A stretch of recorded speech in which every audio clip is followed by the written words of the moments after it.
ترکہ ملنے پر زکوٰۃ کا حکم۔ چنانچہ ترکے کی رقم تقسیم کرنے کے بعد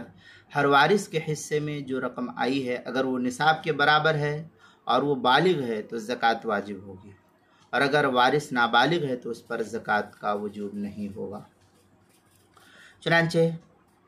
فتاوی عالمگیریہ میں ہے وَمِنْهَا الْعَقْلُ وَالْبُلُوغُ فَلَيْسَ الزَّكَاةُ عَلَى صَبِيٍّ وَمَجْنُونٍ۔ اس طریقے کی عبارت فتاوی عالمگیریہ کتاب الزکاة الباب الاول جلد نمبر 1 صفحہ نمبر 173 پر نقل کیا، جو مکتبہ رشیدیہ کا چھپا ہوا نسخہ ہے۔ فتاوی شامی جلد نمبر 2 صفحہ نمبر 258، بدائع الصنائع جلد نمبر 2 صفحہ نمبر 4، البحر الرائق جلد نمبر 2 صفحہ نمبر 202 پر اس کو نقل کیا گیا ہے۔ دوسری صورت یہ کہ اگر وارث پہلے سے صاحب نصاب ہے تو سابقہ نصاب پر سال مکمل ہونے پر ترکے والی رقم سے بھی زکوٰۃ ادا کرنا لازم اور ضروری ہوگا، اگرچہ ترکہ ملنے کے بعد ترکے کی رقم پر سال نہ گزرا ہو۔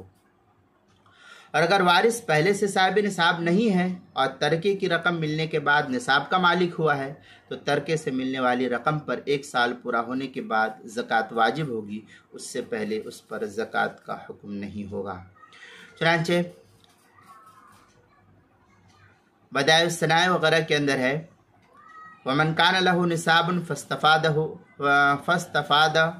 فِي إِثْنَاءِ الْحَوْلِ مَا لَا مِنْ جِنْسِ ذَمَّهُ إِلَى مَالِهِ۔ اس طریقے کے الفاظ جو ہے کافی تفصیل سے نقل کیے گئے ہیں فتاوی عالمگیریہ کتاب الزکاة الباب الاول جلد نمبر 2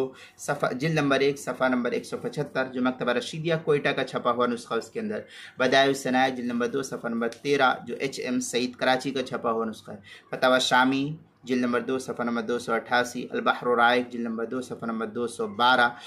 اور آگے ہے بدائع الصنائع میں وَلَوْ صَرَفَ إِلَى وَاحِدٍ مِنْ هَؤُلَاءِ الْأَصْنَافِ يَجُوزُ عِنْدَ أَصْحَابِنَا۔ یہ بدائع الصنائع کی عبارت ہے، جلد نمبر 2 صفحہ نمبر 46، فصل أَمَّا الَّذِي يَرْجُعُ إِلَى الْمُودِ إِلَيْهِ۔ اس طریقے کے الفاظ جو ہے نقل کیے گئے ہیں۔ اسی طریقے سے اگر میت کا انتقال 3 سال پہلے ہوا، اس کے اندر یہ بھی تفصیل ہے کہ اگر میت کا انتقال 3 سال پہلے ہوا اور ترکے کی رقم 3 سال بعد ملی ہے تو سابقہ 3 سالوں کی زکوٰۃ ادا کرنا اس کے ذمہ لازم نہیں ہے، کیونکہ یہ راجح قول کے مطابق دین ضعیف ہے اور دین ضعیف پر گزشتہ زمانے کی زکوٰۃ لازم نہیں ہے، اس لیے وراثت کی تقسیم میں تاخیر عام طور پر نہیں کرنی چاہیے، ورنہ تقسیم نہ کرنے والا گنہگار شمار ہوگا۔ المبسوط للسرخسی کے اندر ہے وَلَوْ أَنَّ رَجُلًا وَرَثَ عَنْ أَبِيهِ 1000 درہم فَأَخَذَ بَعْدَ السِّنِينَ فَلَا زَكَاةَ عَلَيْهِ لِلْمَاضِيَةِ۔ اس طریقے کے الفاظ جو ہے المبسوط للسرخسی جلد نمبر 3 صفحہ نمبر 41 کتاب الزکاة جو دارالکتب العلمیہ بیروت کا چھپا ہوا نسخہ اس کے اندر۔ دوسرے کہ اگر تمام ورثہ خوشی سے مشترکہ طور پر رہ رہے ہیں اور ہر ایک کے حصے میں نصاب کے برابر یا اس سے زیادہ رقم آتی ہے تو اس صورت میں سالانہ اجتماعی یا انفرادی طور پر زکوٰۃ ادا کرنا لازم ہوگا۔ فتاوی شامی میں وَقَذَا لَوْ اجْتَمَعَ إِخْوَةٌ يَعْمَلُونَ فِي تَرْكِ أَبِيهِمْ،